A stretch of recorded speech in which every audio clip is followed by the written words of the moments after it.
In the gilded halls of Imperial Russia, where tradition was a law unto itself and the will of the Tsar was absolute, love was often a transaction, a matter of statecraft sealed with a diamond ring. Marriages were the bedrock of alliances, the means by which the vast, sprawling Romanov dynasty wove its influence across the thrones of Europe. It was a world of breathtaking opulence and suffocating protocol, where every glance was measured, every word weighed, and every heart was expected to beat in time with the rigid rhythm of duty. To defy this system was not merely to invite scandal, it was to challenge the very order of the universe, to risk everything, name, fortune, family, and country, for a feeling the court deemed a dangerous indulgence. But what happens when a love story, a real one, full of messy, inconvenient, and undeniable passion, erupts in the heart of this gilded cage? What happens when a Grand Duke of Russia, a son of the Tsar liberator Alexander II, a man born to uphold the sacred traditions of his house, falls irrevocably in love with a woman he cannot and must not have? She was not a princess from a foreign court. She was a commoner, a married woman with children of her own, a beautiful and intelligent soul who existed entirely outside the acceptable framework of royal life. Theirs was a love that should have been a fleeting affair, a whispered secret destined to fade. Instead, it became an epic of defiance, a bond so powerful it led them into exile, stripped them of their honors, and ultimately set them on a collision course with the most violent cataclysm of the 20th century. This is not just another story about the fall of the Romanovs. This is the intensely personal, heartbreaking, and largely forgotten saga of Olga Valerianovna Karnovich, the woman who captured a Grand Duke's heart and became Princess Paley.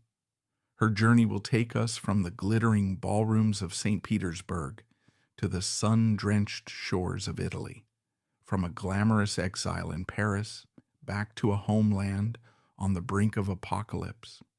It is a story of a woman who gained a world for love only to have that world and everyone she loved in it torn from her grasp by the merciless tide of revolution.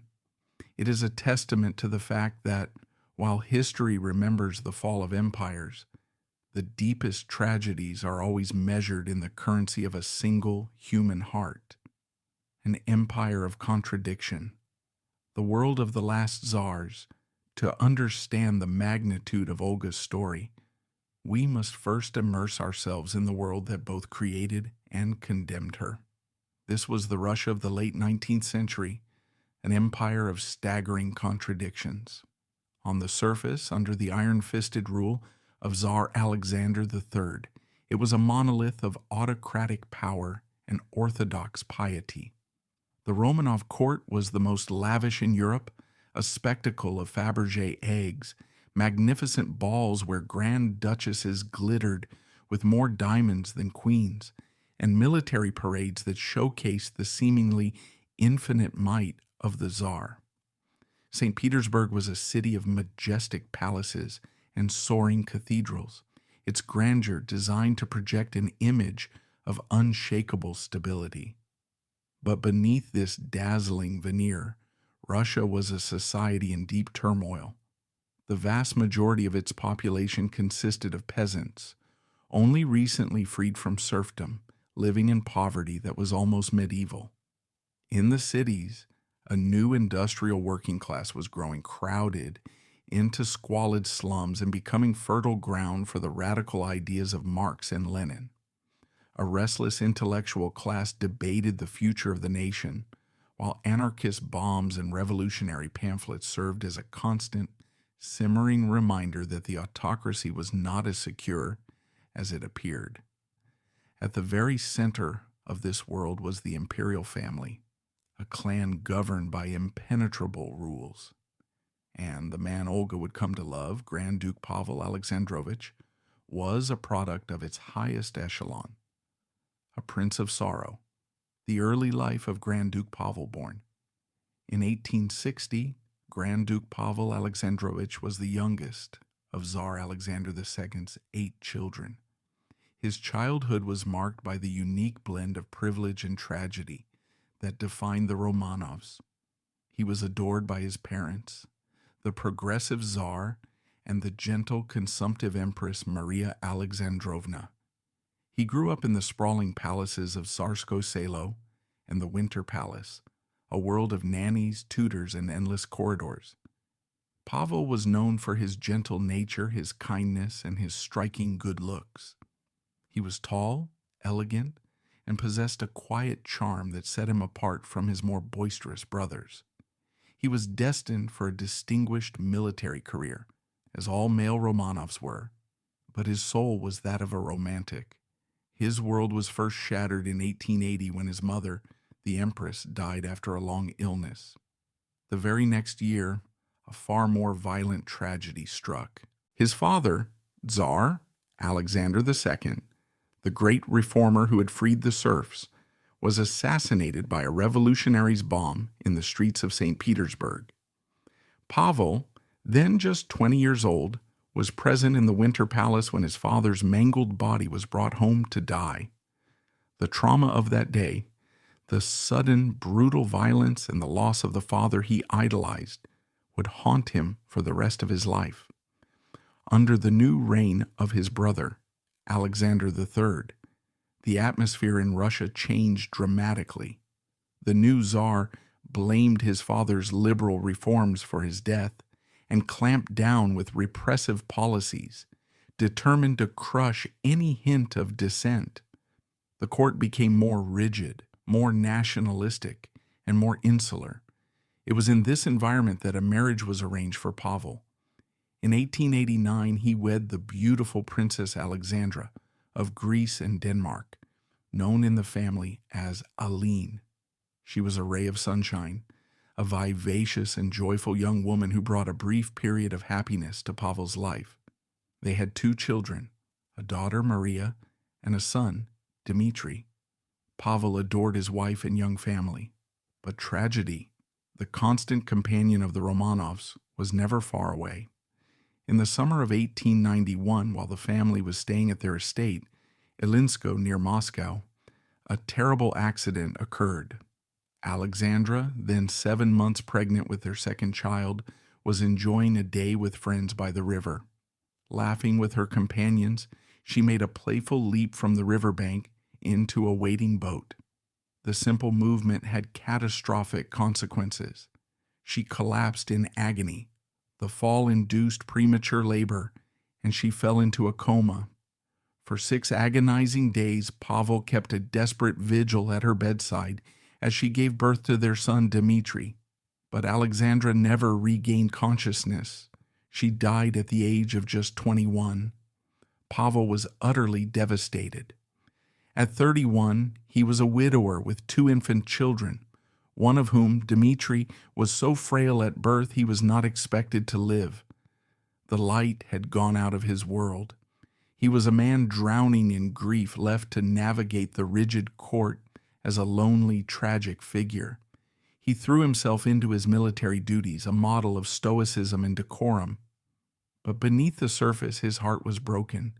It was into this emotional vacuum, this life defined by loss and loneliness, that Olga Valerianovna Karnovich would soon walk, bringing with her a love that promised salvation and a scandal that would tear his world apart. A forbidden love, the scandal that shook an empire, while Grand Duke Pavel was a prince of the blood born in the purple, Olga Valerianovna. Karnovich was a product of a different, though still privileged, stratum of Russian society. Born in 1865, she came from a family of the untitled landed gentry. Her father was a respected state official, and she grew up in a world of comfort, education, and social grace. She was not a Romanov, but she was very much a part of the intricate social fabric of St. Petersburg. By the time she met Pavel, she was a married woman, the wife of Erich Gerhard von Pistolkors, a decorated officer in the Tsar's Imperial Horse Guard Regiment. By all accounts, it was a respectable, if unexceptional, marriage, and it had produced 3 children, Alexander, Olga, and Mariana. Olga was a woman of remarkable beauty and charm. Contemporaries described her as having captivating eyes, a flawless complexion, and an air of sophisticated elegance. But her appeal went far beyond the physical. She was highly intelligent, witty, a gifted pianist, and possessed a warm, magnetic personality that drew people to her. She was a fixture in the high society of the capital, her home a popular gathering place for military officers and their wives. It was in this milieu, at a court ball or a regimental function, that her path first crossed with that of the lonely widower, Grand Duke Pavel.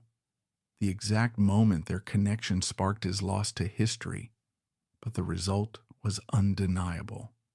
Pavel, a man starved of affection and emotional intimacy since the death of his beloved Aline, was captivated by Olga's warmth, her intellect, and her vibrant spirit.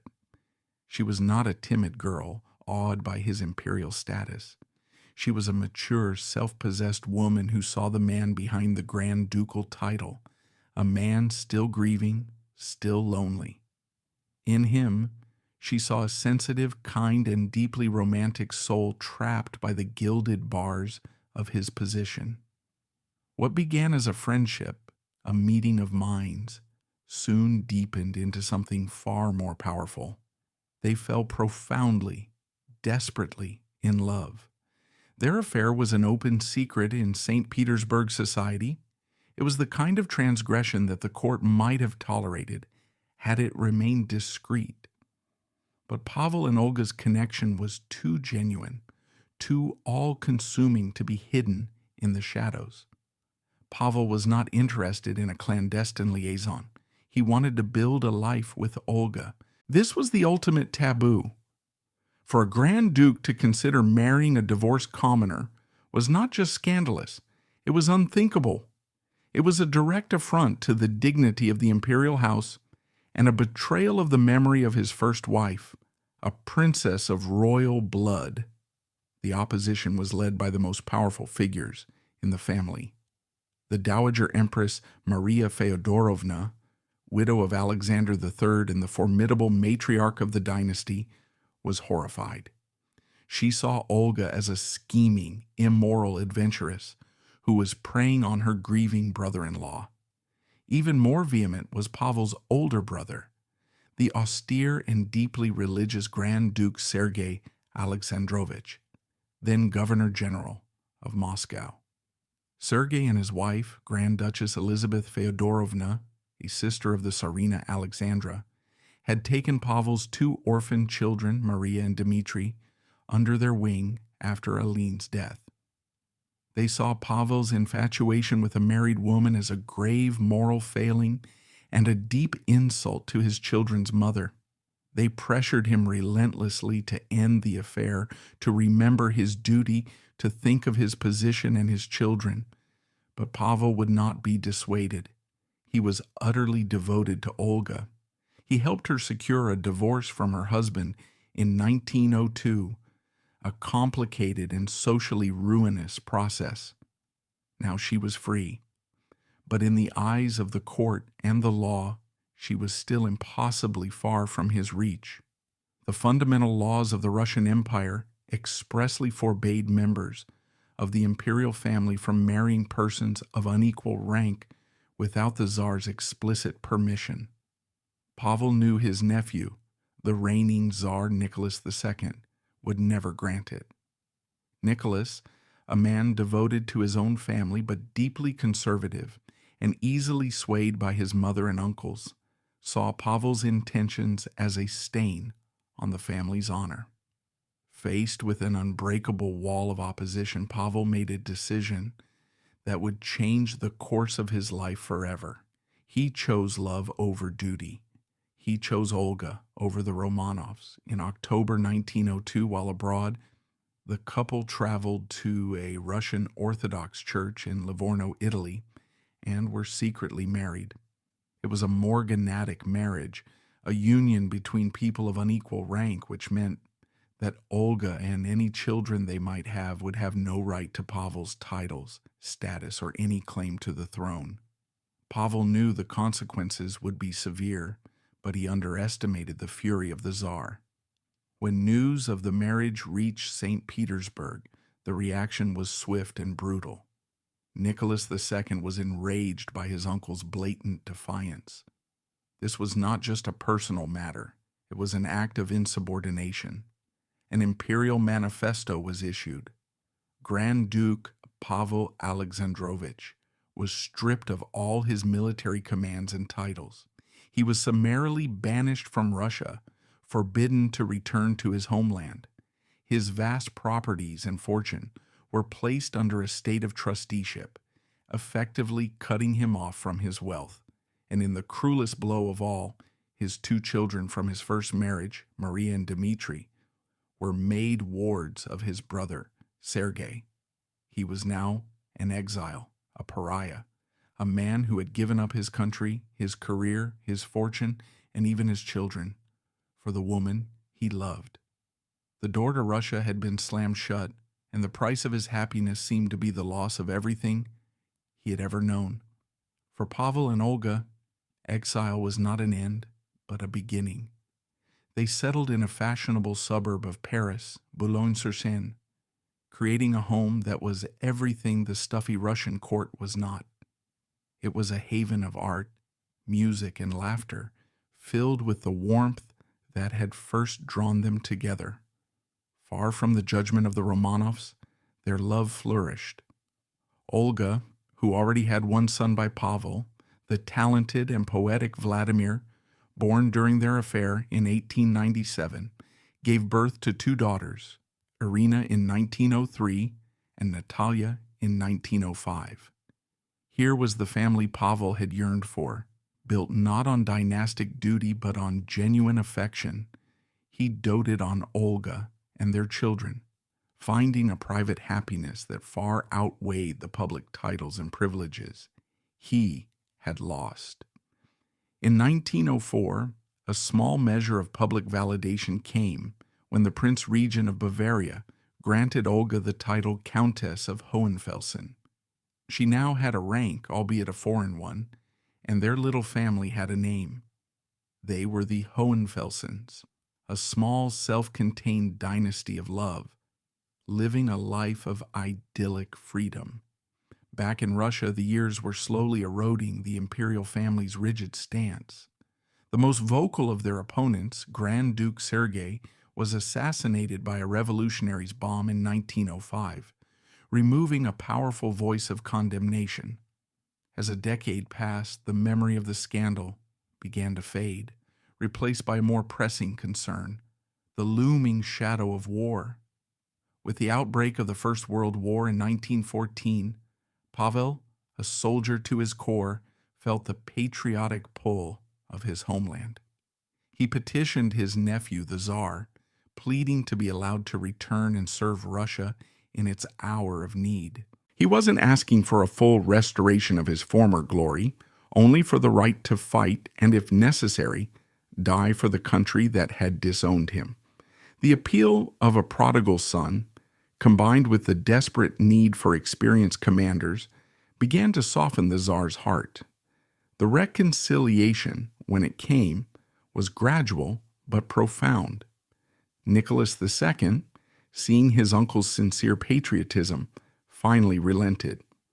Pavel was allowed to return to Russia, his military ranks were restored, and he was given a command in the army. The final and perhaps most significant act of forgiveness came in 1915. In a gesture that must have felt like a dream to the couple, Tsar Nicholas II officially granted Olga and her children the Russian titles of Princess and Princess Paley, with the style of Serene Highness. After 13 years of struggle, Olga was no longer the scandalous divorcee. She was Princess Paley, recognized by the very emperor who had once banished her. They settled in Tsarskoe Selo, the imperial enclave outside St. Petersburg, their past forgiven, their future seemingly secure. They had weathered the storm and won. Their love had, against all odds, conquered the Russian Empire. But the empire they had conquered was itself living on borrowed time. The dream of a peaceful life in their homeland was destined to become a nightmare. The Russian Revolution of 1917 swept away the world they knew.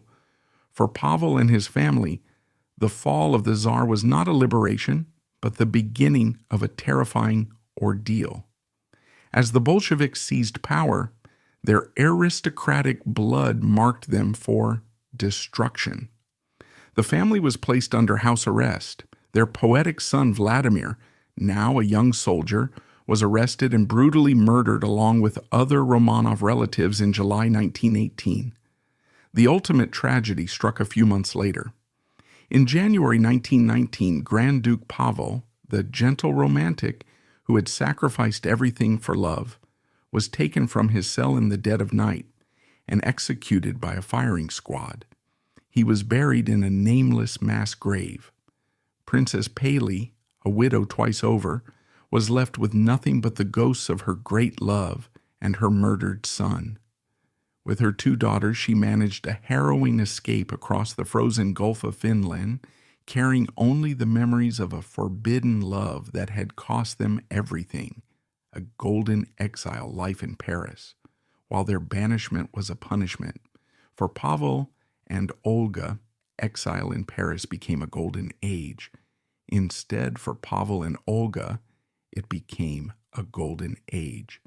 Cut off from the stifling constraints of the Russian court, they were finally free to build a life on their own terms, a life dedicated to each other, their children, and their shared passion for art and beauty.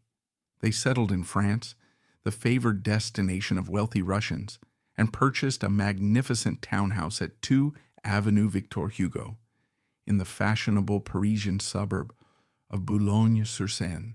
This home became their private kingdom. Pavel using the funds he could access from his mother's inheritance, and Olga, with her impeccable taste, created a haven of elegance and refinement. Their life was one of immense luxury, but it was a world away from the rigid formality of St. Petersburg. They hosted a glittering salon that attracted the leading lights of Parisian society, artists, writers, musicians, and intellectuals. It was a world where conversation flowed as freely as the champagne, and where their status as royal outcasts only added to their mystique. This period was, by all accounts, one of deep and profound happiness. Olga proved to be not just a passionate lover, but a devoted wife and an exceptional mother. Their union was blessed with 3 children, who became the center of their world. First came Vladimir, born in 1903, a sensitive and intelligent boy who would inherit his parents' artistic temperament. He was followed by 2 daughters, Irina in 1905 and Natalia in 1907. These children, born outside the confines of Russian royalty, were raised in a far more modern and liberal atmosphere than their half-siblings Maria and Dmitri, who were growing up in the stern, impious household of Grand Duke Sergei in Moscow.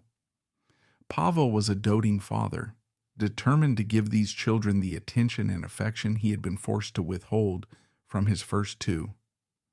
Olga, now a mother of 6, created a warm, loving, and cultured home. Their children were bilingual, fluent in both French and Russian, and were encouraged to pursue their creative talents. Young Vladimir, in particular, showed prodigious promise as a poet from a very young age. But their happiness was always shadowed by what they had lost. Pavel deeply missed Russia. He was a patriot, and the pain of his exile was a constant dull ache. He also longed for his children, Maria and Dmitri. Though he was eventually allowed carefully supervised visits, the relationship was strained.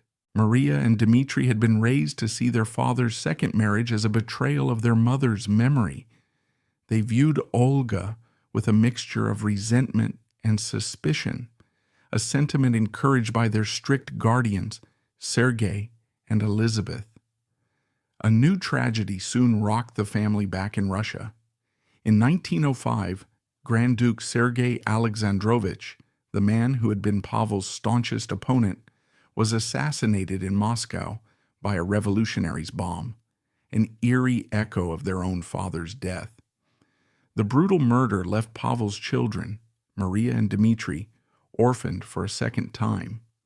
They remained in the care of their aunt, Grand Duchess Elizabeth, but the event sent shock waves through the exiled household in Paris. It was a terrifying reminder of the violent forces gathering momentum in their homeland. For years, Pavel repeatedly petitioned Tsar Nicholas II for a pardon. He wrote letters expressing his remorse for his defiance, though never for his marriage, and begged to be allowed to return and serve his country. Each request was met with a cold silence. The Tsar, under the influence of the Dowager Empress, remained firm. In 1908, the Bavarian government granted Olga and her children the title of Count and Countesses de Hohenfelsen, giving them a recognized noble status in Europe. But in Russia, they remained outcasts. It seemed their exile would be permanent. They had created a beautiful life, a bubble of domestic bliss and artistic patronage in Paris. But it was a life built on a foundation of loss, a life lived in the shadow of a country they could not enter. They were Russians to their very core, and their hearts longed for the snow-covered plains and onion-domed churches of their homeland. It would take the greatest cataclysm Europe had ever seen, the outbreak of the First World War, to finally and tragically open the door for their return. The fateful return, a world on the brink of collapse. The shots fired in Sarajevo in June 1914 not only ignited a world war but also sent a shock wave through the Russian émigré communities scattered across Europe. For Pavel, the news that Russia was at war with Germany and Austria-Hungary was a clarion call. His personal grievances with the Tsar evaporated in the face of his overriding love for his country. He was a Russian Grand Duke and a soldier. He could not stand by while his homeland was in peril.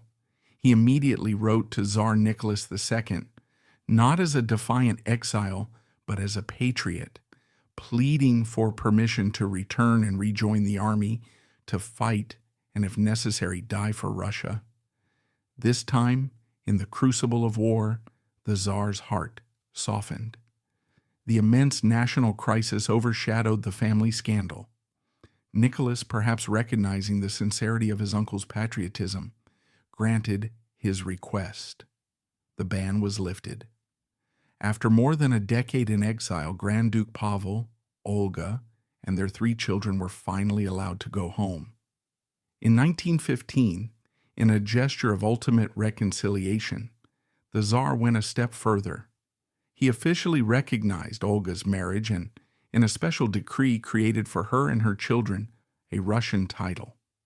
She was to be known as Her Serene Highness Princess Paley.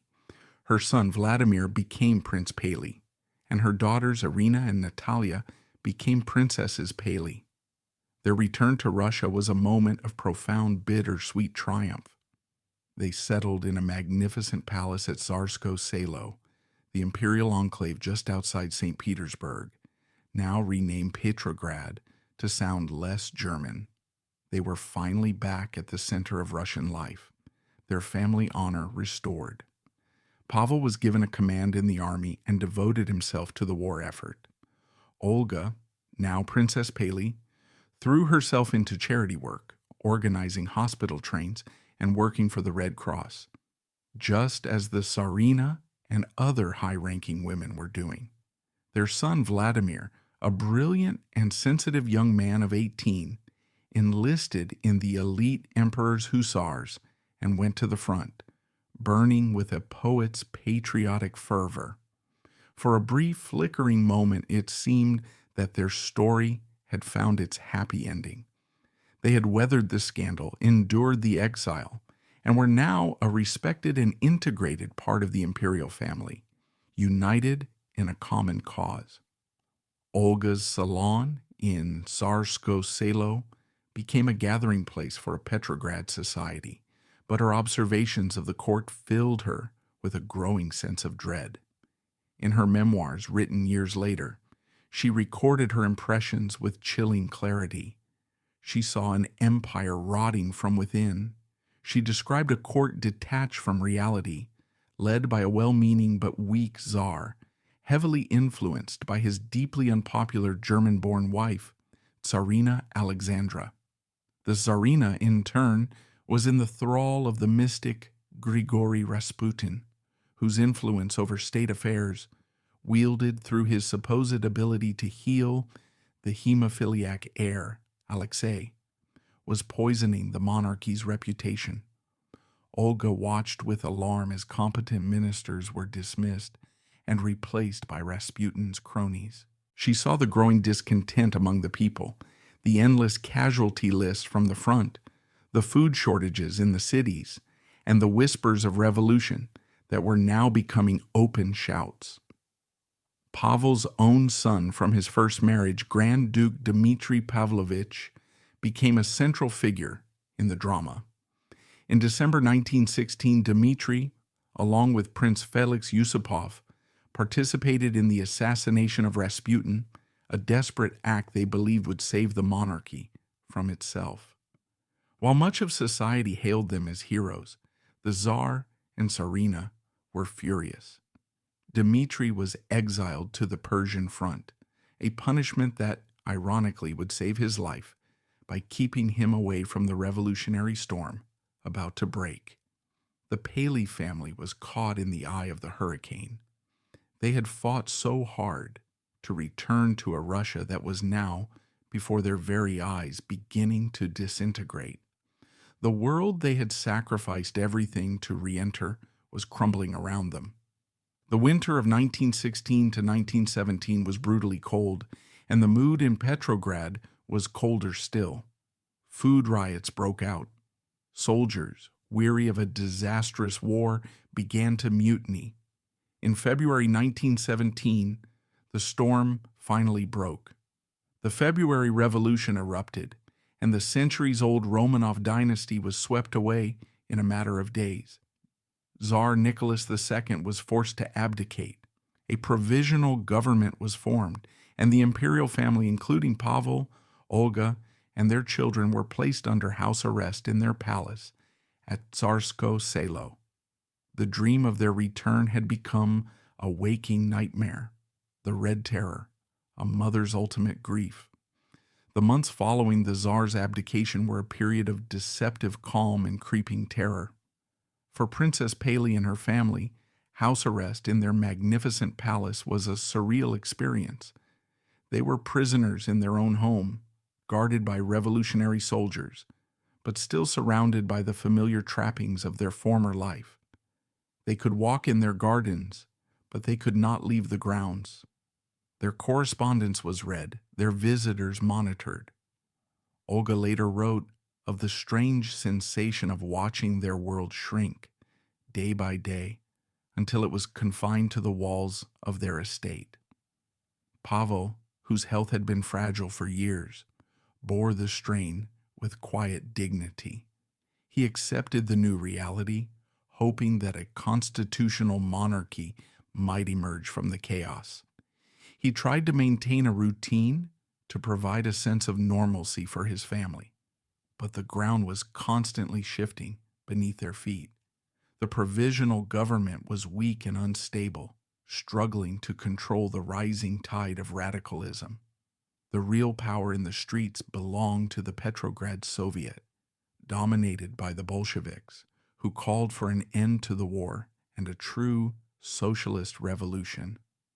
Olga's deepest anxiety was for her son, Vladimir.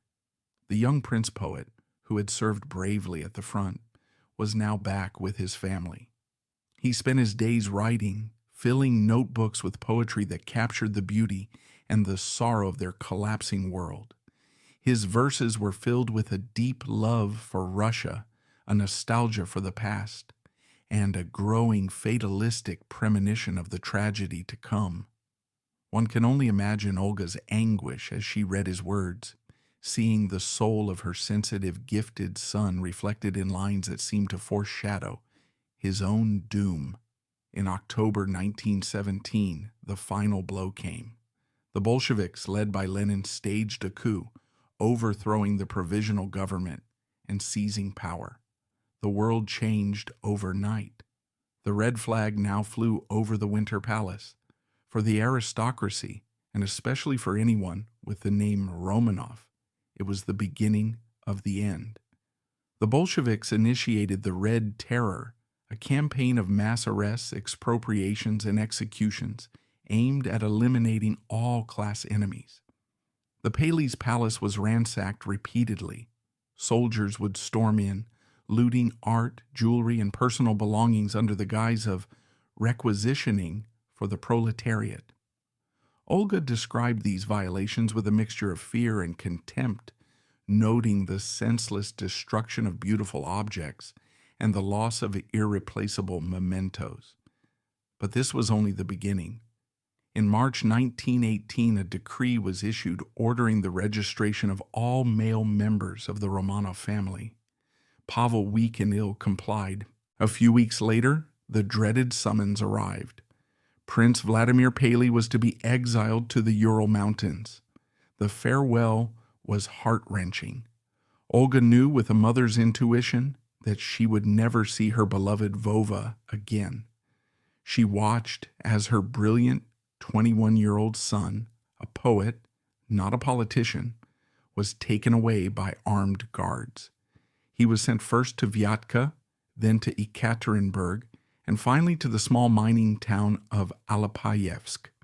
There, he was imprisoned in a schoolhouse along with several other members of the extended imperial family, including Pavel's sister-in-law, Grand Duchess Elizabeth Fyodorovna. The letters Vladimir sent from his exile are a testament to his incredible spirit. He wrote of his faith, of his attempts to comfort his fellow prisoners, and of his undiminished love for his family.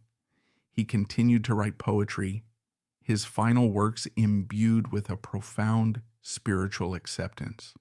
Olga clung to these letters as her only connection to her son. Then, in July 1918, the letters stopped. Weeks later, the horrifying truth would emerge. On the night of July 18th, the day after the Tsar and his immediate family were murdered in Ekaterinburg, Vladimir and his companions at Alapayevsk were taken from the schoolhouse by Bolshevik executioners. They were driven to an abandoned mineshaft in the woods, brutally beaten, and then thrown, one by one, into the dark pit. Some were still alive. The executioners tossed grenades in after them to finish the job. Prince Vladimir Paley, the gentle poet who had dreamed of a life dedicated to art, was dead. While Olga was still reeling in uncertainty about her son's fate, the terror closed in on her husband. In August 1918, Grand Duke Pavel, now seriously ill with tuberculosis, was arrested and imprisoned in Petrograd. Olga was frantic. She transformed from a princess into a lioness, fighting desperately to save her husband's life.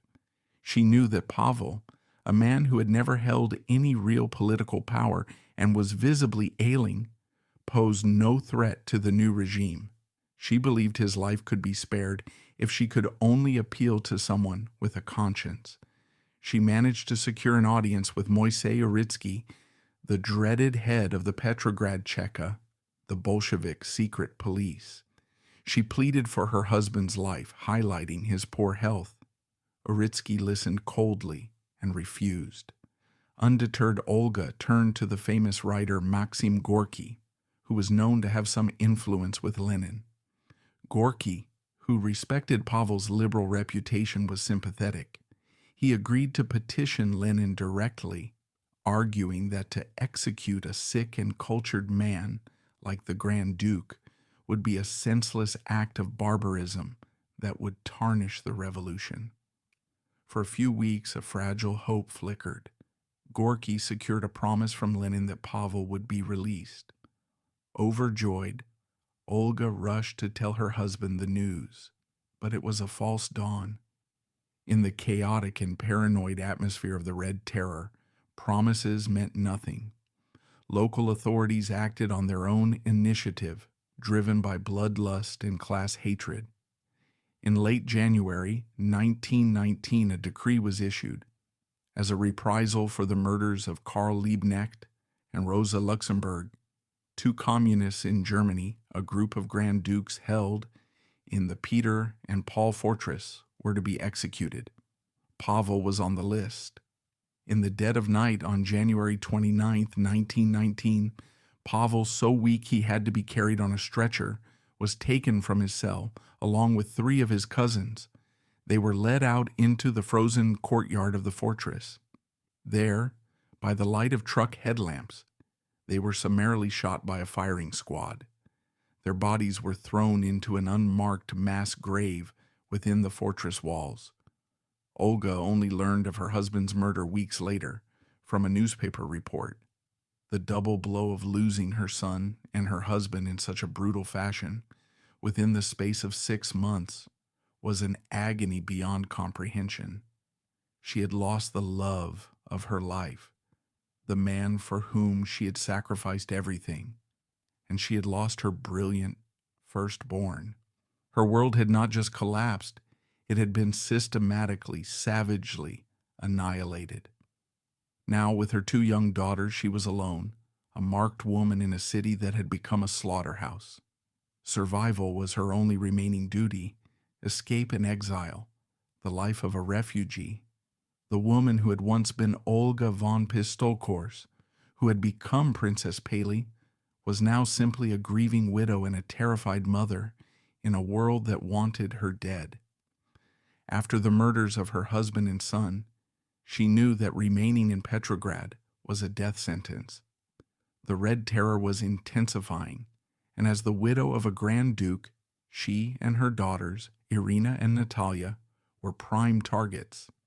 Every knock on the door, every shout in the street, sent a jolt of fear through her. Her magnificent palace was no longer a home, it was a trap. Escape was not a choice, it was a necessity. But how to flee a country that had become a vast prison? The borders were sealed, and Cheka patrols were everywhere. Any attempt to escape would be fraught with peril.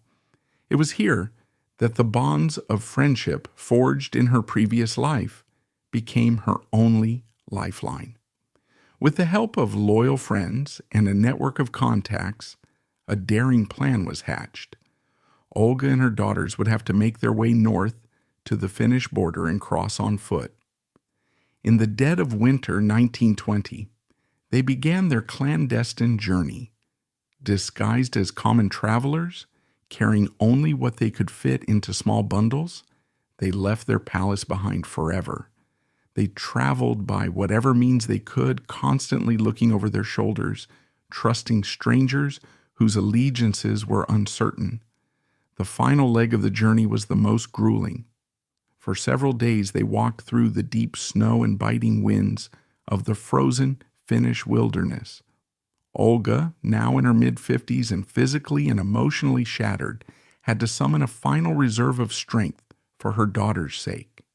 They waded through freezing rivers and slept in rough shelters, driven forward by the primal instinct to survive.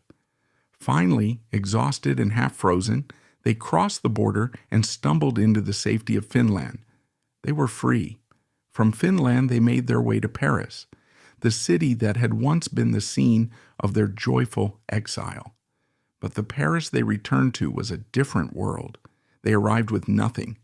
The immense Paley fortune, the palaces, the art collections, the jewelry, everything had been confiscated by the Bolshevik state. Olga, who had been one of the wealthiest women in Russia, was now a destitute refugee. She and her daughters were utterly dependent on the charity of friends and relatives who had managed to escape with some of their assets, such as Grand Duke Dmitri and his sister Maria. Life in Paris was a struggle for survival, but Olga was not a woman to surrender to despair. Her grief was a constant crushing weight, but she had 2 daughters to raise, and she had one final duty to perform, the duty of a witness. She had to tell the world what had happened. She had to ensure that her husband and her son were not forgotten, that their murders were not just a footnote in a history book.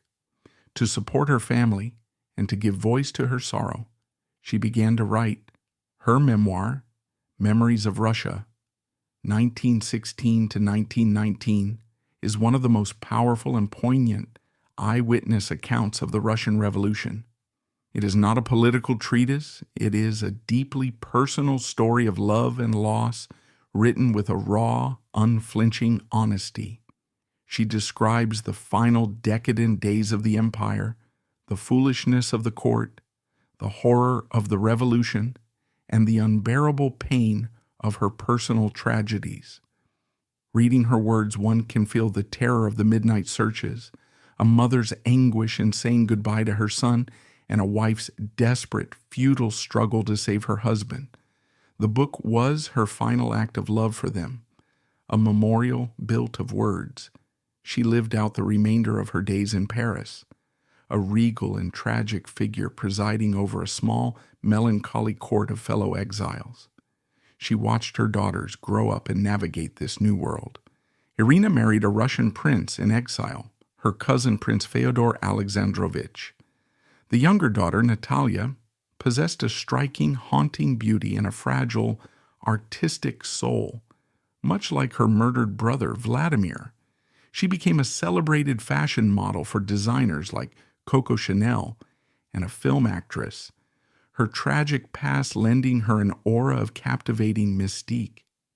But the trauma of her childhood never left her, and her life, too, would be marked by sadness. Princess Olga Paley died in Paris on November 2, 1929, at the age of 64. She was buried far from the Russia she loved, far from the unmarked graves of her husband and son. She had lived to see the absolute pinnacle of imperial splendor and the absolute depths of human cruelty. Her life was not that of a political figure, but its trajectory tells us more about the Russian tragedy than any history of battles and decrees. It is a story about the immense, devastating cost of a forbidden love and the unbearable price of revolution, the legacy of a witness. The story of Olga Paley is a powerful counter-narrative to the romanticized myth of Imperial Russia.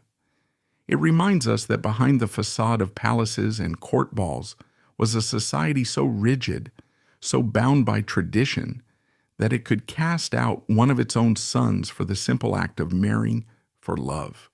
The scandal of her marriage reveals the brittleness of an institution that prioritized bloodlines over human happiness, a system that had lost its ability to bend and was therefore destined to break. Her life also serves as an intimate human-scale chronicle of the Russian apocalypse. Through her eyes, we see the revolution not as an abstract historical event, but as a deeply personal trauma. We witness the systematic destruction of a family, the looting of a home, the murder of a child, the execution of a husband. Olga's journey from princess to refugee makes the unfathomable loss of that era tangible. Her story is a testament to the fact that when ideologies clash and empires fall, the true cost is always paid by individuals, in the currency of their lives and their loves. Perhaps her most enduring legacy is that of a witness. In an age before mass media, her memoir, written from a place of profound grief, became a crucial testimony. It preserved the memory of those who were silenced, giving a human face to the anonymous victims of the Red Terror.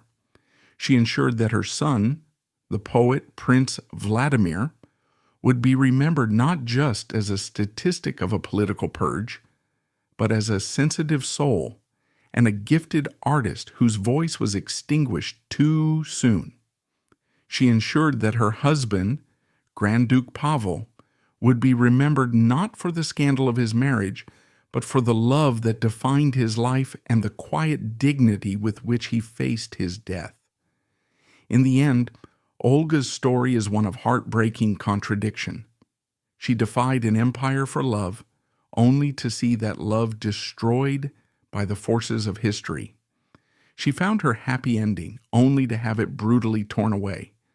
But to remember her only for her sorrow is to miss the fierce strength that lay at her core.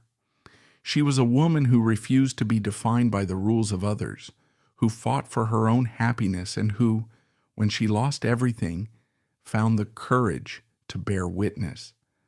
Her life is a solemn reminder that the grand, sweeping narratives of history are ultimately composed of individual stories of love, loss, and survival. And in the quiet, dignified testament of a single human heart, we find the most profound and enduring truths.